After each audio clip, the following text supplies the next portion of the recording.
What's up, people? Hello and welcome back to the channel. Today we focus on a man under constant scrutiny from all directions. It's something he's used to, being in the center, the middle, having thousands of eyes directed his way all at once. A referee hailing from England, known for officiating the biggest games on the biggest stages. He's now in a new role and facing even more bombardment from coaches, fans, and the media alike. That's right, it's Howard Webb of the PGMOL in the Spotlight of the Week.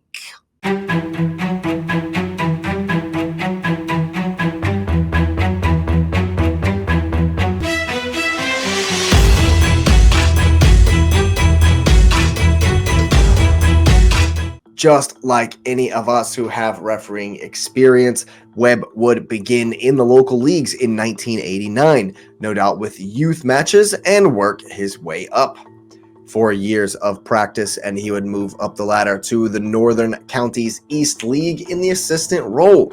After just 2 years here, he would make his move into the center of the pitch. All throughout his rise as a referee, Howard Webb was actually working double time as a South Yorkshire police officer. In fact, he would spend 15 years on the force before taking a sabbatical and extended leave to focus on judging football matches. By 1996, he had made the Football League as an assistant referee, and in 1998, he found himself on the sideline of the Premier League. At the turn of the century, Webb was listed as a National Football League referee and would take charge of his very first Premier League match on October 18th, 2003. It was a drab 0-0 between Fulham and Wolves, probably what you would want, a quiet afternoon for your first day on the job. But after just 2 seasons in charge of Premier League matches, he would land himself on the official list of FIFA referees for international games. He took charge of countless matches over the years, including some tense ones in the league, some wild ones on international duty, and he's been on some of the biggest stages possible. From the Community Shield to the domestic finals and the World Cup itself, he has of course seen it all. Obviously, there are too many games to list them all here or even highlight all of the major ones, but I am going to go through some of the more memorable moments. It is very interesting to think about how many of our beloved superstars Howard Webb has rubbed elbows with over the years. Speaking of, Webb's very first international game, albeit a friendly, saw Cristiano Ronaldo's Portugal held by Northern Ireland. The then 20-year-old was roasted by the crowd, and I'm sure was not shown any love at all from the opponents, but the man in the middle kept everything calm on the pitch, only having to issue 3 yellow cards to do so. As we all know, normally memorable performance from the referees mean there were lots of incidents in the game, and this of course held very true for Webb's only ever League Cup final in 2007. A bitter rivalry, Chelsea playing the Arsenal, saw red for the likes of Emmanuel Adebayor, Kolo Touré, and John Obi Mikel. As at the end of the match, I'm sure you'll remember, Jose Mourinho and Arsene Wenger had to come onto the field to try and break up the brawl that had broken out at the end of the game. Ah, the good old days. Howard Webb's first major international tournament outing was at the Euro 2008. It was a match between Austria and Poland. Everything seemed to be nice and calm. A last-second penalty to the Austrians would earn the ear of the Polish coach, and of course that meant that Howard Webb was to blame for Poland being eliminated from the tournament. While the powers that be did defend Webb's decision, he also was not selected to officiate any of the knockout rounds. Coincidence? Although he would take charge of the 2009 FA Cup final between Chelsea and Everton, it was not his greatest year.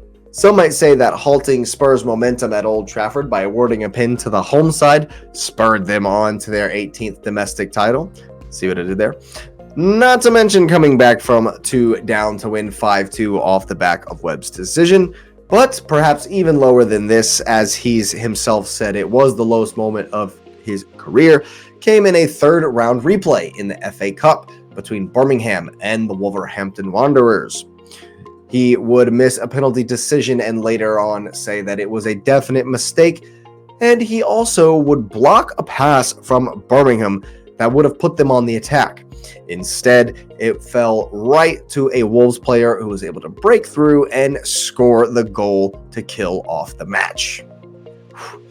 Despite these doldrums, the next year was one of highs. He would take charge of the 2010 Champions League final between Bayern and Inter, as well as the 2010 World Cup final that was about as bloody as a final as we've seen. Remarkable for more than just Nigel de Jong's Mortal Kombat style kick, he had to give out 12 yellow cards and would send off Johnny Heitinga in the end. What a memorable match it was. Howard Webb would also go on to take part in the Euro 2012 with a couple of matches, as well as the Confederations Cup the following summer. His last major tournament would be the Brazilian World Cup of 2014, where he took charge of a couple of matches as well, before hanging up ye ol' whistle. After the World Cup was over, he would retire in August of 2014 to become the technical director of the PGMOL. The Professional Game Match Officials Board, or PGMOL, was established in 2001 to provide referees for the Premier League games. In doing so, England would become the first nation to professionalize their referees. As you would expect, these days their employees list is made up mostly of former referees, of course, among others, and they do have regular training sessions and meetings to discuss data and analyze match videos. Of course, every game is scrutinized by a current referee and a former referee to review the referee's performance. Still, things are shaky these days, but Webb has backed the FA's elite referee development plan as the way to move forward for officials. Not only is this plan supposed to improve the quality, accuracy, and consistency of the officiating, but also diversify the refereeing pool and encourage any and all to try to make it as a professional. Of course, that is a good thing because they need all the help they can get. Webb would move into the role of overseeing the VAR and the officials in the MLS in 2017, and 5 years of success there would mean Howard Webb returned to the Premier League in 2022 as the chief of referees. It's been nothing but controversy since. And it must be said that the mic'd up show he does with Michael Owen has not produced many positives so far. In fact, lots of fans are unhappy with the fact that Michael Owen never challenges Webb on any explanations or asks for more details, rather simply nods blithely and moves on to the next clip. The PGMOL has been slightly more forthcoming with their releasing the audio from the refereeing decisions, but the blatant errors have got to stop. How many apologies has he had to issue at this point? By my count, it's in double digits, going all the way back to Romero pulling Cucurella. I understand the man is under immense pressure. I understand he has a job to do, and I also understand he has a need to protect the referees from abuse. But the standard has to improve dramatically. Webb and the PGMOL also need to understand that they are not beyond reproach. Getting upset when poor decisions that cost teams in huge ways are called out is a waste of time.